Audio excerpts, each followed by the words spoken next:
Hello, this is Stephanie Baumler, responding to the Week 3 discussion about formative and summative assessments. So the gist of it would be formative assessments basically for progress monitoring, being done during lessons being taught, just so that the teacher can inform instruction, which is something that I think teachers use all the time without even really realizing it. I was really interested in some of the different formative assessments that I saw in a couple of the videos.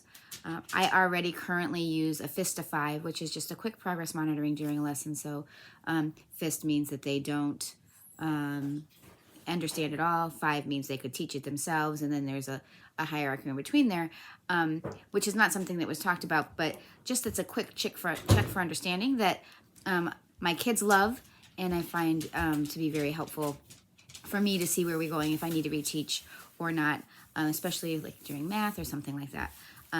But I really liked the idea of tech zones that we saw in the first video,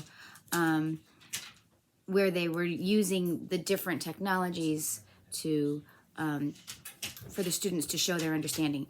And then specifically, I really would love to try the comic life thing. Instead of making a child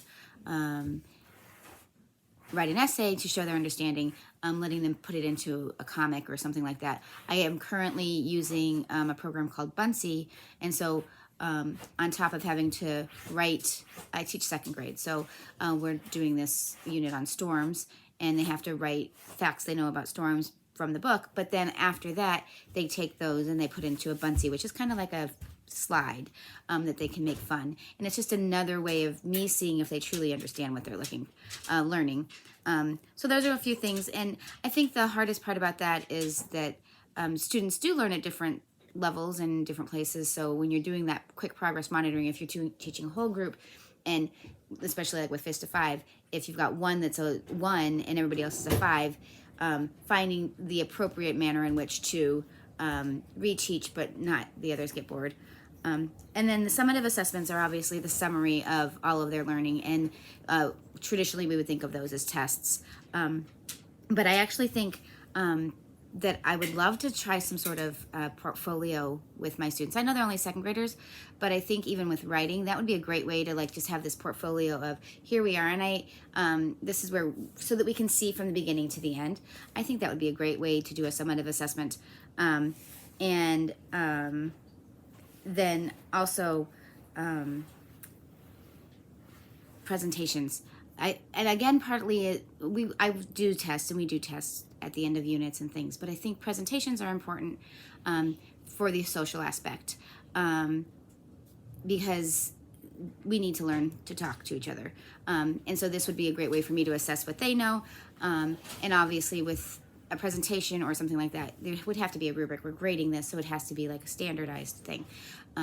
But yeah, the problem again with that is that not everybody learns that way. So that's where a choice board would come in, where instead of doing a presentation, maybe they would present a portfolio, or maybe instead they would write an essay because they like that, or maybe they would create a comic or a Bunsy.